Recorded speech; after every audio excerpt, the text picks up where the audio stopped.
G'day all, welcome back to the G-Man Show. Today we're going to take a look at a video. The bank of mum and dad. Can people still afford to grow up? I think this is an American video, but I'm going to try and bend this around into the Australian experience. I think this is very common all over the world.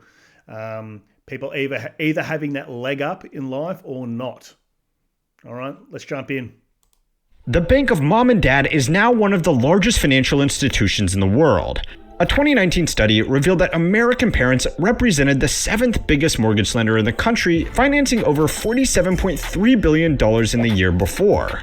That's particularly impressive, since a lot of parents are not loaning the entire purchase price of a property, but are instead just loaning their children a down payment so they can get another even bigger loan from an actual bank. That's very true. So I want to talk about an experience that I had when I was house hunting.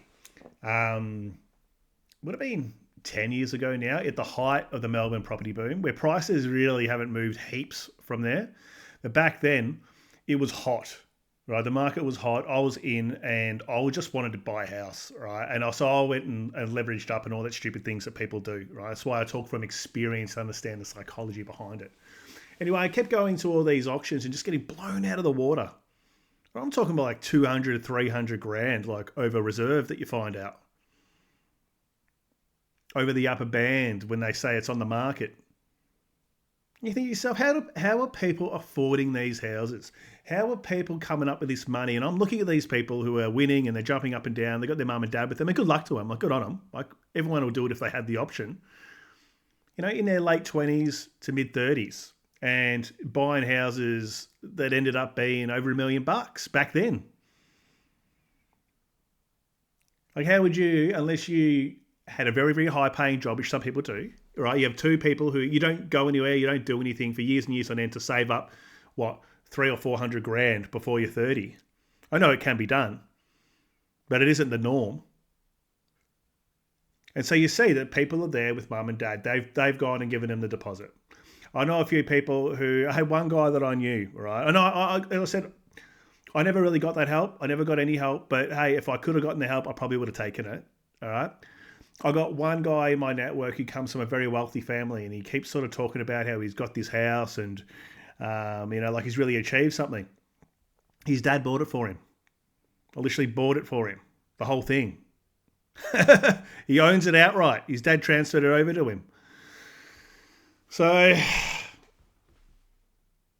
some people are feeling the struggle in life of getting a property in Australia, and some people aren't. All right, and it is that growing, I guess, chasm of wealth inequality that a lot of people are screaming about. The bank of mum and dad. But hey, if I had the money and if I had kids, I probably would give them the money too, right? Because you want to see your kid to have a house. You don't want to worry about them living a life as a debt slave who can't have a roof over their head. So I get why it happens. Now, and if you're going to get an inheritance, you may as well get it early before your parents die so they can see you use it. I sort of had a few people say they got money off their parents. Their parents said to them, well, I want to, it's good. I want to see you use the money you get so I get some sort of enjoyment and satisfaction before I actually die, that it's actually gone to a good use, i.e. getting into the market. Probably something to be said about our lax attitude towards taking on endless debt here. But the Bank of Mom and Dad is not only in the mortgage industry. A survey conducted by Savings.com found that parents were, on average, funding their adult children to the tune of $1,474 a month to cover basic living expenses like groceries, medicine, and gas. Money was also lent or gifted to cover cell phones and even vacations. And with rates like these, bank customers are sticking around. Even millennials who are now over the age of 30, at minimum, were still loyal clients to the Bank of Mom and Dad, receiving just under $900 a month on average. Now, I don't know about you, but my mom and dad aren't giving me $900 a month. So clearly, that average is being influenced by a lot of people who are given a black card with the bank at birth. But there is actually a more concerning trend here. Parents are, on average, contributing significantly more to their adult children than their own retirements.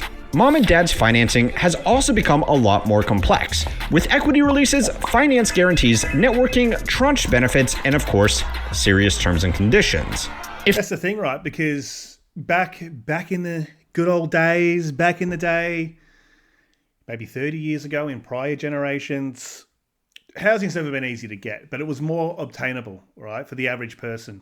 And so people could move out of home, become adults, and grow up in their 20s, and then be in a position to buy a home in their 30s if they've made the right decision, or even late 20s and be married and all of that.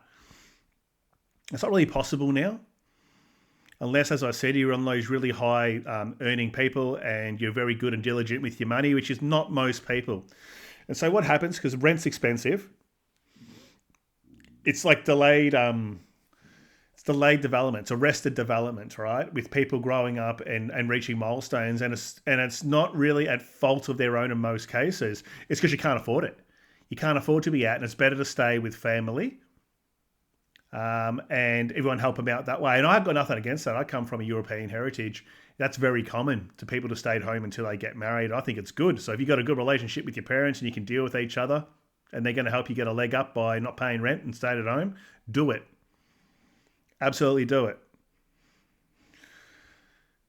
But a lot of people leave home, right? See, as well. So I'm talking about people who stay, they have arrested development, they don't really develop, they're 35, 40 years old, living at home, don't have a deposit for a home, probably not in a relationship as well, because it's tough out there on all fronts for people to meet people. People want what people don't have, stability and money and houses and things like that. So people are staying in adolescence or early adulthood for a lot younger than what previous generations have. And so that puts a strain on a mum and dad, right? You got boomer parents who are still paying for and looking after a lot of the life expenses of adult children. I know a few women in my network in mid-30s earning good money, staying at home, not contributing in any way, stacking all their money, and good luck to them. But they stack that money and don't put it in the right place. They buy cars and holidays with it. They're staying at home with their parents, and their parents are paying their food, even internet and insurance and things like that. Like their kids, like they're 16 and 18 years old. And so truly, people can say boomers are a-holes, but a lot of boomers as well, they're getting stuck with kids living with them until they die. If there is a run on this bank, we might end up in a situation where parents can't afford to retire and children can't afford to grow up. More than 50% of 18 to 29-year-olds are still living with their parents. Without your mom's support, what are some of the things that you probably wouldn't be able to have? I would definitely not have a place to live. I would not have gas for my car to get here. I would not have food in my mouth. When he needs something, I send it. My friend, he lives in La Jolla. He has like a $300 a week allowance. On average, California parents believe their children should be financially independent by the age of 24. So there are... Good luck with that. I think what I've noticed with 24-year-olds, many that I've come across in the work, they're basically, in my working experience, they're basically coming out of the womb at 24. A lot of them never really worked or anything, and I guess I'm speaking for people in the middle class who go into these corporate jobs, right? They've barely worked, or they've had superficial jobs. They don't know how the world operates. They're 24 and they've got to learn about it. Like, completely green. They're not adults moving out, having kids, having families. Even if it's possible, it probably wouldn't happen anyway. Social norms have changed as well. That's why we have declining birth rates as well. If people see what their life is like, they're like, I'm 35. I can't afford a house. I can't afford even rent. Why would I bring a kid into this world that I can't even afford as well, and then set them up for this future that's most likely going to be worse than the one that I'm in? There are really three groups that lose in this whole arrangement. Parents who are increasingly supporting their children later into life, the children of families who can't afford to support them, and, even though it's much harder to feel sorry for them, the Nepo babies themselves, whose financial assistance often has a lot of strings attached. So the inherent autocracy might not be good for anybody, but clearly some people are worse off than others. Around half of young adults over the age of 18 don't receive any financial support from their parents at all, either because their parents can't afford to, they don't have a good relationship with them, or because they are dead. Losing this support network can and does statistically do more financial damage than just missing out on direct deposits. Balancing a job, studies, ambitions, and comfort is incredibly difficult for someone just starting out. In most parts of America, to get a job, you need a car. To get a car, you need money or to take out a loan. To go to school is more loans. To get a place to live, you need to buy furniture and put down a security deposit, and you are still probably going to want to eat in the first 2 weeks before your paycheck comes in. Think about the amount of rent that we pay here in Australia. It's through the roof. So how is somebody starting out who doesn't have two bob to run together able to actually go and rent, right, on an early career income and save any money? You probably just afford to sustain yourself. So that's the life that you are basically going into, is graduate from uni, get your job or get whatever it is that you do. Be able to have enough money just to pay your rent, bills, insurances, all that sort of stuff. Your clothes for work, which can be expensive, all those incidentals in life. Maybe you have a tiny bit of fun, but you have no money left over.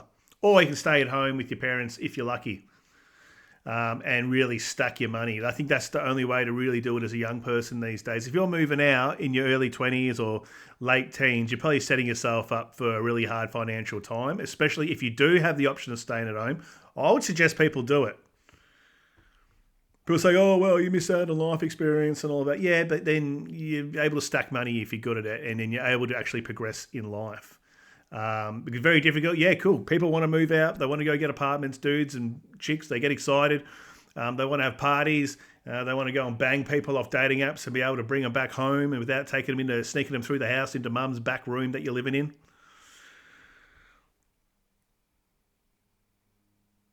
But that costs money. And that money you're never getting back. And as I talk about money, money is time. Anyway, I think it's a very interesting set of circumstances we're in.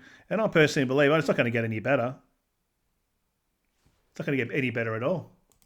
From zero means that the only option for the seed capital of life is high interest debt. Even just having a place to sleep and a car to borrow is a massive head start over this kind of situation. Even the most modest of safety nets can also let you take on some more calculated risks. Straight after college, I took an internship at an investment bank. I had to live in an expensive city with no real savings and no guarantees that it would eventually lead to a full-time position. But I was able to do it anyways because I knew, in an absolute worst-case scenario, my parents would cover a plane ticket back home and let me stay with them until I was back on my feet. Even seemingly small advantages like this can be the difference between getting a high-paying career or missing out on it. To take the same... Absolutely, you cannot really put a value on this. I know a guy who's a super successful dude, runs like a software business, millionaire, mega millionaire, got a lot of money.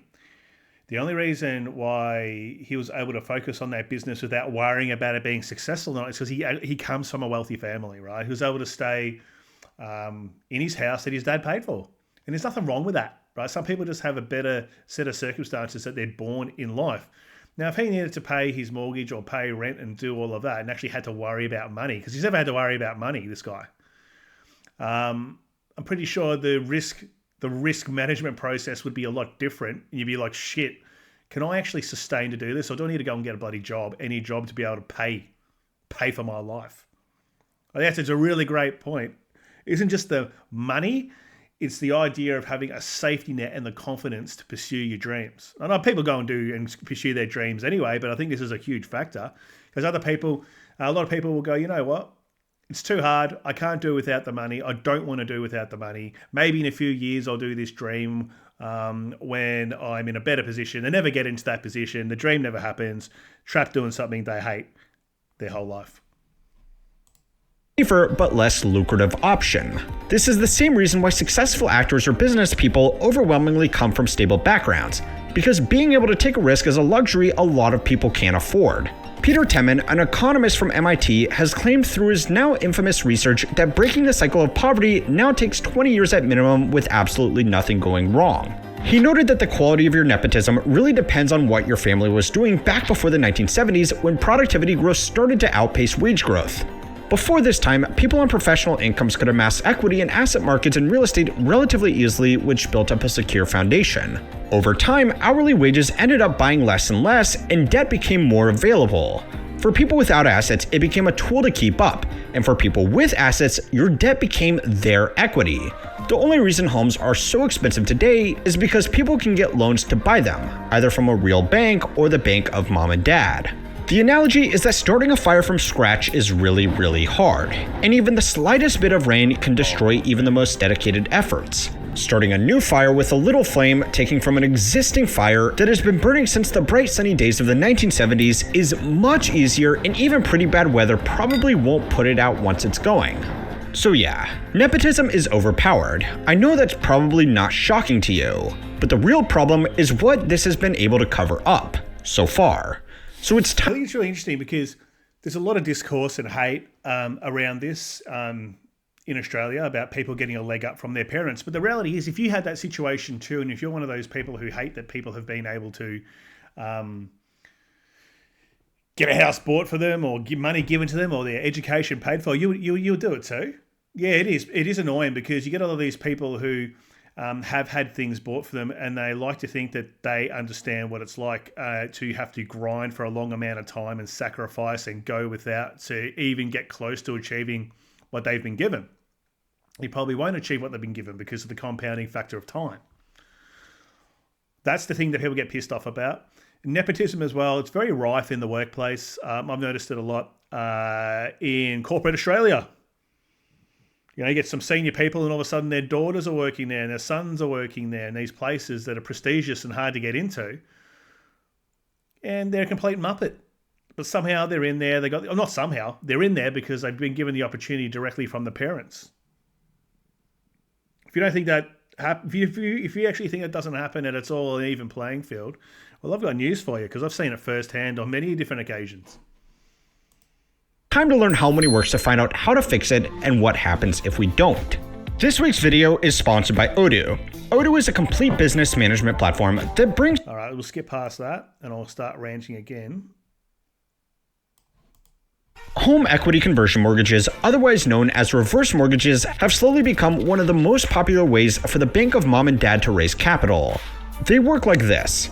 If an elderly person past working age has a paid-off house but no way to earn an income, they can go to a lender and get a cash-out mortgage using their home equity. The industry standard normally caps this at around 30% of the home's value. Someone who owns a $450,000 home could get a loan of $150,000. Now, with no way to actually make the repayments on this loan, the lender doesn't actually expect any money back. Instead, the debt just grows and grows with interest until the homeowner sells the property, or dies. The bank... How predatory is that? But you hear a lot of people doing this, thinking that it's free money. I think if you're desperate, I mean, I can see why. If you didn't have anyone to leave the money to, maybe. I'm sure a lot of people who would be potential beneficiaries of estates wouldn't like this. I want to talk about another thing just randomly here, and a few of you made a comment on one of my more recent videos about retirement villages. I know this firsthand. My grandmother's in a retirement village. Biggest scam ever, biggest rip-off, everything's overpriced, they just get nickeled and dimed for everything, but she doesn't care because she's old. She doesn't care, she's in her 90s, she couldn't give two stuffs about money, she's got plenty of money sitting there from property that she sold and all that sort of shit, so she doesn't really give a stuff if it all gets burnt up before my parents get it. Yeah, but these retirement villages, like you got to buy the place outright. You've got to do it up and pay for a refurbishment before you get into it. Then you got to refurbish it brand new before you sell it. You probably sell it for not even the amount that you've bought it for.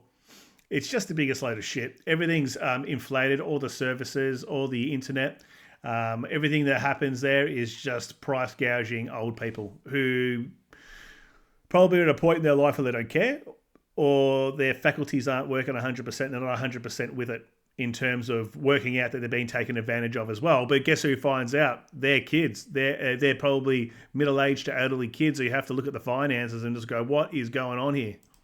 Then gets first dibs on the proceeds from the sale, plus any interest that accrued over the years. These products were particularly popular between 2000 and 2008, as tapping home equity became a popular tool to fund lavish lifestyles or to invest in other properties. Famously, this all ended super well and everybody lived happily ever after. Anyway, while reverse mortgages are still not as popular as they were back then, thanks largely to much tighter regulations, they are still creeping back, and they now represent more borrowing overall because houses have become more expensive. The financial sector loves these loans because they on average have significantly higher rates and fees than typical home mortgages because they are a more bespoke financial product. But despite all of these problems, there are two reasons why they are becoming more popular again. The first reason is that people simply need money. According to data from the Fed, even people who have had a lifetime to build up assets still overwhelmingly have most of their net worth in their family home. You can't sell a portion of your home like you can a stock portfolio. And living expenses have become particularly bad for old age services. Again, I know this isn't shocking to any of you watching, but the second reason behind the growing popularity of these loans is that it's become increasingly popular for parents to refinance their house and give cash to their children as an early inheritance. It's a trend growing so quickly that banks like Merrill have their own planning teams for it. Now, to be fair, for the families that do have the assets to do this, there are 3 big advantages to doing it this way. The first is simply that they get to actually see their money getting enjoyed by their children rather than just guessing what they will do with it once they are dead. But there are also more exactly the point that I made earlier.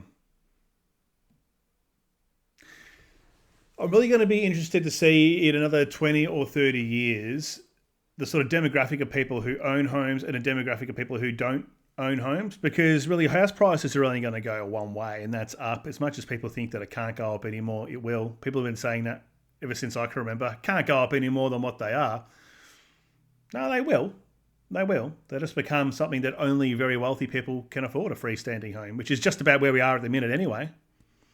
Especially in Sydney. I think Sydney was about $1.5 million was the median house price. The most expensive in the world now. Well done, Elbow. Pragmatic reasons as well. Money for young adults just starting out in life is going to have a bigger impact on opportunities than a larger inheritance received later.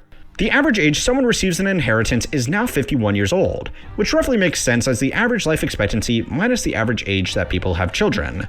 That age used to be early 40s, as people live shorter lives, but with an aging population, the regular passing down of assets is happening later and later. A University of Pennsylvania survey also found that people receiving inheritances later in life generally got significantly more money as their parents statistically had more time to build wealth to pass down. Way too long though, and it drops down again as financing old age care can get really expensive. So, if you're trying to plan this out, early 60s is really the sweet spot. Now, obviously I'm joking, but that same survey also found that 70% of people would rather receive an inheritance of $250,000 at age 30 rather than $1 million at age 50. Well, you're probably still going to need it at age 50 now, but I understand what they're saying now. You need to use that money when you're young, when you really, really need it to give you that leg up. I know people who hang around their whole life waiting to get an inheritance from their parents. They're like 60 years old. The parents are still kicking on. They're not kicking the bucket. But absolutely, the compounding effects of time and the growth of the property market. I mean, the difference between 25 years is probably going to be double the house price, and that $1 million is not going to be worth as much as what $250,000 of that might have been worth in 20 years earlier or 25 years earlier. Especially when you put it to work. $1 million now will be like, I don't know, $500,000 of buying power in 30 years, if not less than that. A cash injection earlier in life can help you get set up when you most need it to buy your first home, pay off student loans, and stretch out the budget for potentially raising a family. A windfall later in life should just make a comfortable situation even more comfortable if you manage to save and invest diligently. Now that's a big if, because obviously a lot of people don't know how to handle a big injection of cash. Internal data from a major financial advisory firm found that on average, recipients of a major inheritance took 19 days before they purchased a new car. And that's the third and most commonly overlooked service from the bank of mom and dad. They offer in-house financial advice, whether it's wanted or not. Early inheritances can be more carefully administered with terms and conditions to make sure that recipients don't squander the money, but also as a way to keep children dependent for longer than they really should be. Now, the trope of the trust fund baby exists for a reason, but reverse mortgages have let even middle-class families do the same thing to help their children out. The Savings.com survey found that 77% of parents that gave money to their children did so with conditions attached. Now, some of those conditions were simple, pragmatic financial advice, but more often than not, it was personal rules related to their relationships, career, and family planning. Now, it may be hard to feel sorry for people getting major financial assistance, but this is a genuine burden that's increasingly hard to say no to, because these financial advantages are just so hard to compete with. So let's talk about that. I want to talk about two things. So let's talk about financial advice from maybe people older than you, not even your parents, who really know what they're doing. Okay, and when I say financial advice, just approaches and tips and how to do things, not so much what to invest in or anything like that, about budgeting and saving money and the power of the time value of money and all that sort of thing.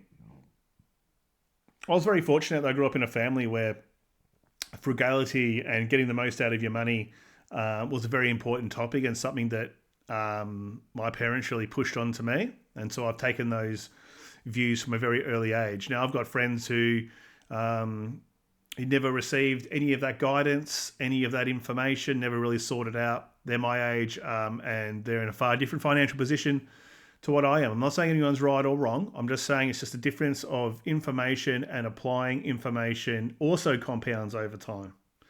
Another thing that I've seen, this happens also in many multicultural type families, or people with a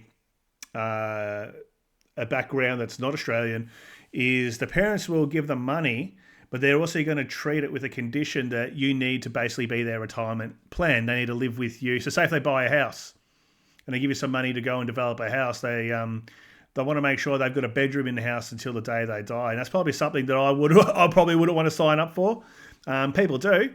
But I'll give you money, but you got to make sure that I'm being looked after until I die. It isn't from the goodness of my heart. I do want to help you, but I also want something out of it. And so those conditions are something that many people get stung with. I'm not saying there's nothing wrong with looking after your parents, but I don't think anyone wants their elderly parents in their space 24/7, especially when they're going to be requiring extra help and assistance and all that sort of thing. It's very difficult. With an extremely high income, saving a significant amount of money is challenging when realistic assumptions are made about rent, student loans, and the cost of living. I want to say one other thing about that too. I know a guy who took that deal. That's what I'm talking about. And so his parents are from Middle Eastern descent. They weren't very good with money. They gave him everything they had. They actually sold up their house and gave him the money, essentially. He took it. They built a bigger house. They moved in. He's got the house under his name. The parents live with him, which is very nice of them to do. But they've never been good with money. And I said, they don't have anything, and now they're not working anymore. And he has to ongoing have that impact to his cash flow, that he's got the dependence that are his parents now. And so he's got to pay for them for everything. So it's a bit of a double-edged sword here. Where most high-income jobs actually exist. Similarly, even a modest salary paired with a big cash injection can put someone decades ahead of a more highly compensated peer starting from nothing. If the price of this head start is playing by mommy and daddy's rules for life, then it's pretty hard to say no to. It's also a self-perpetuating problem. Things can only get so expensive if nobody can afford them.